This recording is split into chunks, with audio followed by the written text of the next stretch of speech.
আচ্ছা, আজকের একটা ভিডিও ভাইরাল হয়েছে দেখলাম বাগেরহাট খানজাহান আলী দরবারে। তো ওখানে দেখলাম একটা কুমিরে কুত্তা খাইতে দিছে, ওটাকে ভিডিও করে ফেসবুকে ভাইরাল করছে আর কি দেখলাম। তো আমি একটা জিনিস ভাবতেছি যে ভাই, কুমির তো সুন্দরবনেও আছে। এই কুমির যখন লোকালয় মাঝে সাঝে আসে, ঠিক আছে, আমি দক্ষিণাঞ্চলের মানুষ, তো তখন দেখলাম যে লোকজন ধরে পিড়াই পেটাই মারে, ইভেন সুন্দরবনে দেখলে হেকালেও ধরে কুমির ধরে মারার চেষ্টা করে।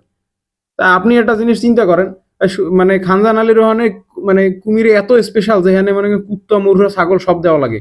আর মনে করেন যেটা সুন্দরবনে আছে সেটা মরে না কি হরে, এর কোনো খোঁজ লওয়ার কোনো মানুষ নেই। চিন্তা করতে পারেন ভাই, আপনি তো একটা বৈষম্য করিয়া লাইলেন না কোন, এটা লাভ হইলে কোন?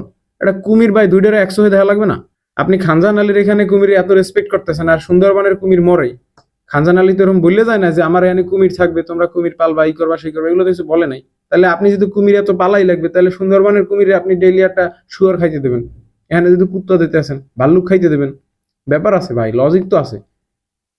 তো আপনাদের যেহেতু তীর্থস্থান, আপনারা চিন্তা করেন যে আমরা যদি এই কুমিরে কুত্তা হয় তাইলে আমাদের পরকালে পার করে নেওয়া রোগ শোক দিয়ে মুক্তি করে দেবে, তাহলে তো কোরআন হাদিস আপনাকে দ্বারা কিছু না। কথা ঠিক আছে কিনা? কোরআন হাদিস আপনাকে দ্বারা কিছু না। আপনারা তাইলে এই যে কুমির বাবাদের সাথে আপনারা যে এত বড় অপরাধ করলেন, এটা কিন্তু খুবই অন্যায় হয়েছে। ঠিক আছে, এটা কিন্তু খুবই বাজে হয়েছে, এটা কিন্তু আমি মানতে পারলাম না।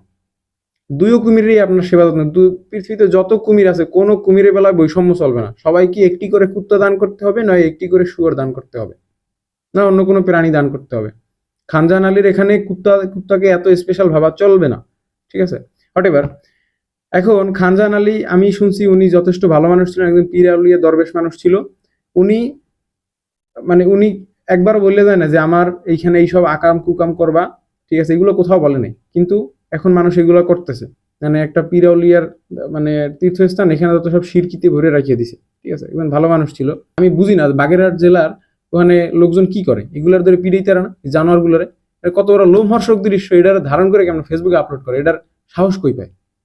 ঠিক আছে, যাই হোক, এটার দেখলাম আরো 100 মানুষ দাঁড়াই দাঁড়াই দেখে। আবার যে খানকির বলাটার ভিডিও করছে, এটারও তো আমি খালি ভাবি যে এটার কি মস্তিষ্কে খালি গু দিয়ে ভরা নাকি, এটা কি? আমি এটার মাথায় কিছু আছে?